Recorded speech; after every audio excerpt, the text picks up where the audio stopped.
Бүгүнкү темабыз уйку жана анын мааниси. Адамдын орто өмүрү 70 жаш болсо,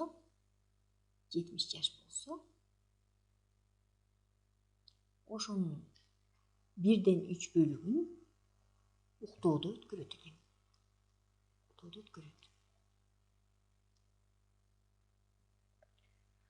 Негизи уйкунун милдетин жазып алалы.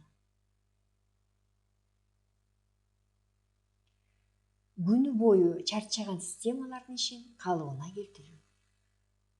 Чарчаган системалардын канча система бар? 7 система бар. Ошолорду калыбына келтирүү. Нерв системасы негизги,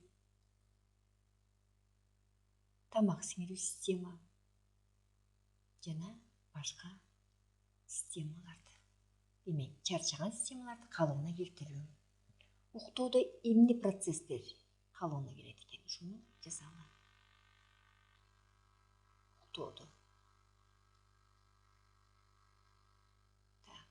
Биринчиси жүрөктүн согушу азаят. Нерв системасы, кан айлануу системасы дагы калыбына келет экен. Бул эң биринчиси. Экинчиси мээ эс алат. Үчүнчүсү кандай болот экен? Үчүнчүсү энергия топтолот. Адамда энергия топтолот. Акыркы төртүнчүсү уйку мезгилинде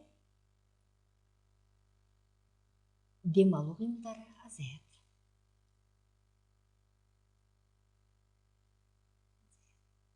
Дем алуу системасы дагы эс ала баштайт экен. Негизи балдар, жаш өспүрүмдөр,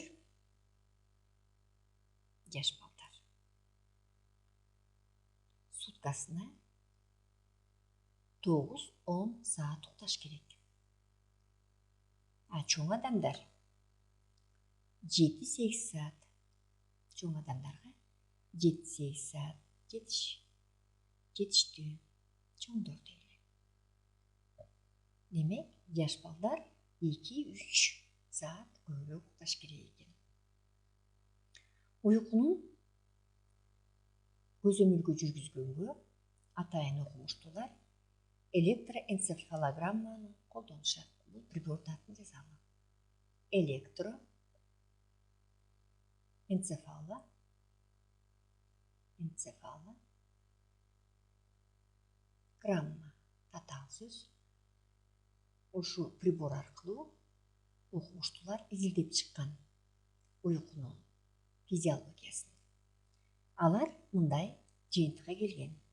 Уйку 2 түрдө болот экен. Бул жай уйку. Организм ошондо толук эс алат экен.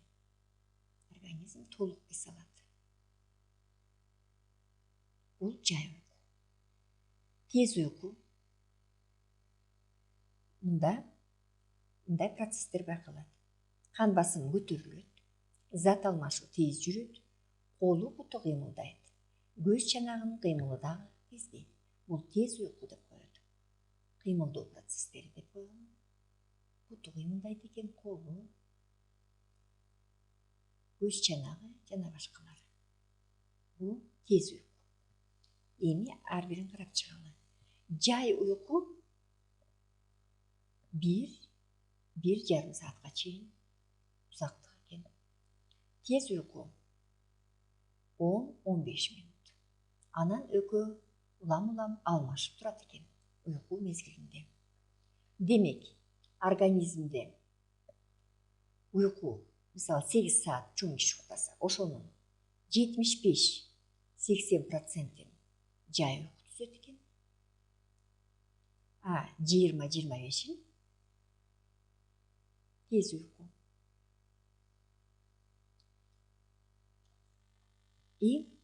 Адамда мындай сөз бар.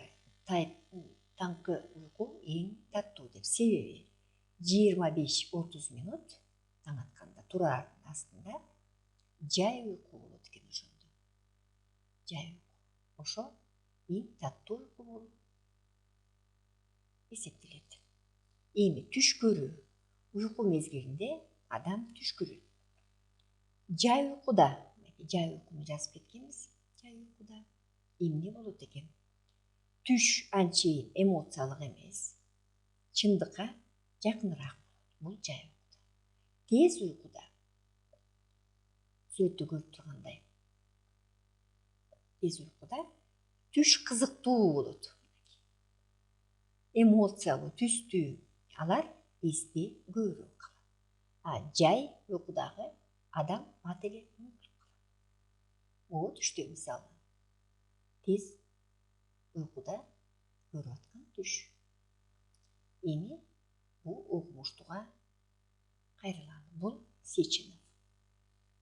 Сеченов окумуштуу атайын айтып кеткен прибор менен, электроэнцефалограмма менен бул аныктап чыккан. Түш деген эмне? Түштүн формасы мындай экен. Болгон элестердин болбогон айкалышы. Бул түш экен.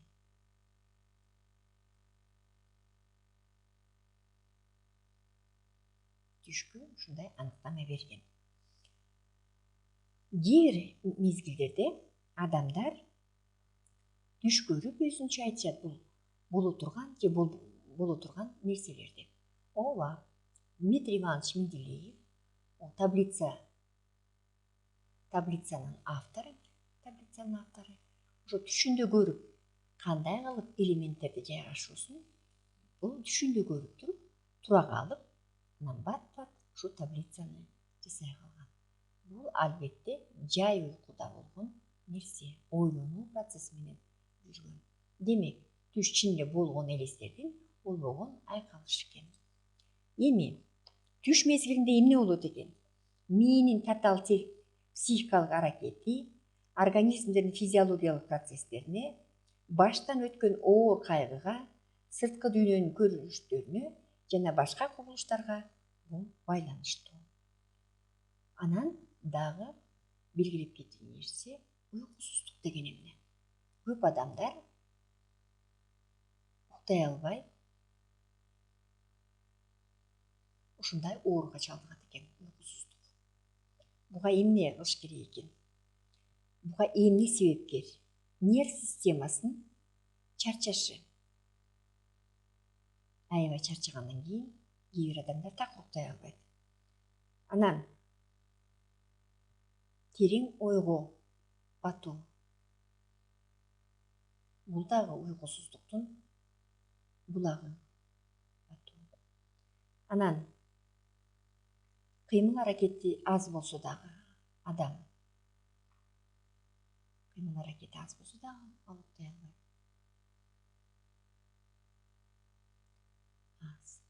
Көп адамдар ушу уйкусуздуктан димедролду колдонушат экен. Димедрол жана башка заттарды. Буга көйнүп алса, адам димедролсуз уктабай калат. Ал уже наркоман болуп калат. Ошондуктан уктоордун астында комнатанын форточканы ачып, желдетип, төшөктү оңдоп, анан жатыш керек. Уйку эң маанилүү физиологиялык процесс.